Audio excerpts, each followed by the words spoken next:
How y'all doing? Today, I'm gonna show y'all how to talk about roping steer, circling chickens, and rustling up some victuals. Got a game we're gonna be doing, but first, I gotta get all these chores done. I gotta get the horses, gotta get them cows, gotta get them cattle, gotta get them steers, gotta find up some chickens, and wrestle up them hogs. Oh, don't let them hogs, they get away, and next thing you know, they're all over the place. But this game here. What are you doing? Hi. Hi. I'm doing the video. No, I do the videos. Well, you weren't here. Anyhow, like I was saying before I was interrupted by this guy here, talk about these games, talk about these videos, and talk about these chickens. Hey y'all, come on, let's go.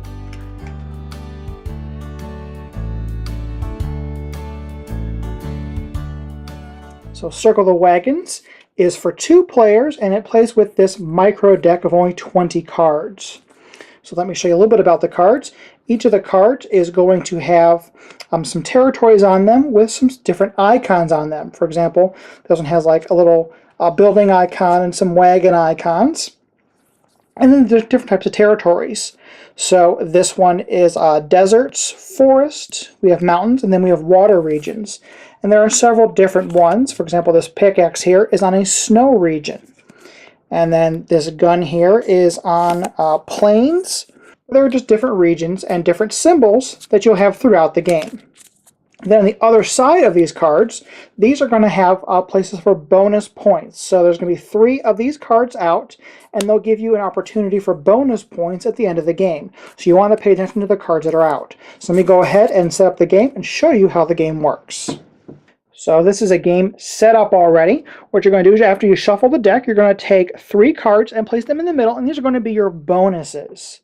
So the bonuses are going to be up. Then you're going to take the rest of the cards and you're going to place them in a circle all around the bonus cards. So let's have a look at the bonus cards that we have for this game here. So we have Happy Cows, which is going to give you 2 points per cow that is not adjacent to or on a snow territory. Now in this game, adjacent is orthogonal only. You never count diagonals. Next thing we have is Wagon Train. So score points for a set of wagons in a straight line, horizontal or vertical. If you have intersecting lines of wagons, both lines score. Fantastic. So if you have a set of 2 wagons in a row, you're going to get 1 point all the way up to 6, and you're going to get 10 points. That's a way to rack up some pretty good points right there. And then we have Rifles Ready. So 2 points per fort that is adjacent to a gun. A single gun can apply to more than 1 fort. So for example, if you have a fort gun and then a fort is right next to it, that gun will be able to count for both of those forts. So those are the bonuses that we're looking for. Another way to score is you're going to try to get different types of territories adjacent to each other. So for example, if you had this card already in the game, this card for the mountains, this one's going to give you 3 points if this is your largest continuous spot of mountains. So whatever your largest territory of each type is, you're going to get 1 point per square in that type. To begin the game, whoever's going to be the first player, you determine who that is, and the second player determines where you start. So let's just say the second player says they're looking around here, and they're going to say, let's start right here. So this is going to be the starting card. So now the first player has a choice. They can either take this card, or they can go around the board clockwise and choose a different card. Now any card they skip over, they must give to their opponents for free, and their opponents get to place it in their town however they want to. So there's where your strategy is. You have to decide whether you want to skip over something, give them to your opponent to try to get something that will give you some points, or just hope that your opponent doesn't skip ahead to a card that you're really, really wanting. So let's go ahead and have a look at this card here. So we have a fort here, we have a gun here, but they're not adjacent, they're on the diagonal to each other. So we have to decide if we want this one or if we want to skip over it. But let's see here, we have Happy Cows. I'm going to go ahead and skip over this card. So if I skip over it, I'm going to give it to my opponent. And then I'm going to go ahead and I'm going to pick up this card, which was the next one in line, because, oh, I have a cow right there, and I have a gun right here, so hopefully I can start getting some points. And also I have 3 fourths in a row, so I have 3 points right there with just that card, plus 1 point for this plains. So I'm going to go ahead and start my town with that card. So your first card doesn't really do much for you until you start getting some new cards. So let's see what the second turn for my opponent is going to be. So we're going to go up to the next card, because you're always going to continue around in that circle. So the next card will be this card. So looking here, we have a wagon, so we can start a line of wagons. We have 2 forts, and look, we have a cow, so we can have a happy cow. So they're going to go ahead and take this card, and now let's go ahead and look at their town. So let's scroll down here a little bit and see how their town is. So let's actually zoom in there. So now you can place a card however you want to, except for you can't go sideways.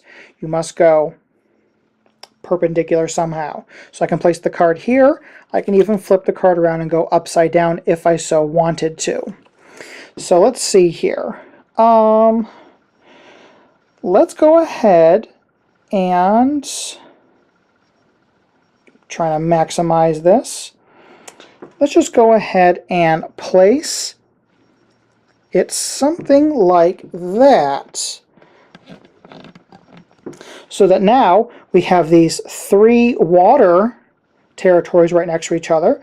So that'll give us some pretty good points. Then we have a fort next to a gun.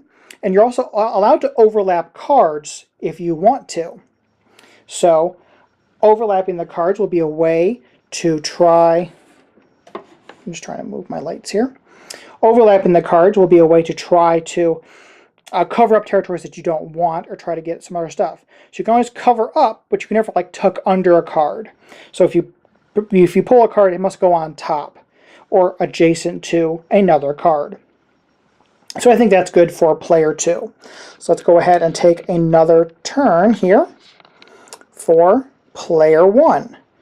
So looking up here, we have this one with another gun. We have a whole bunch of pickaxes, but what they currently have is they only have this card right here, which this one doesn't really do them really any good.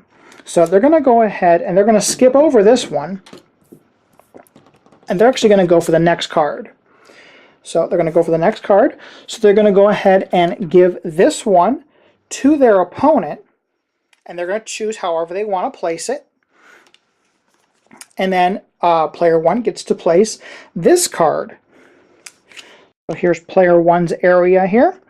So they have to decide how they want to place this card. So I think a good idea would be to do something like that. Because I can flip a card upside down. So now we have a line of 3 carts, which is pretty good, 3 wagons. Then we have this double wagon here. And we have more plains next to each other.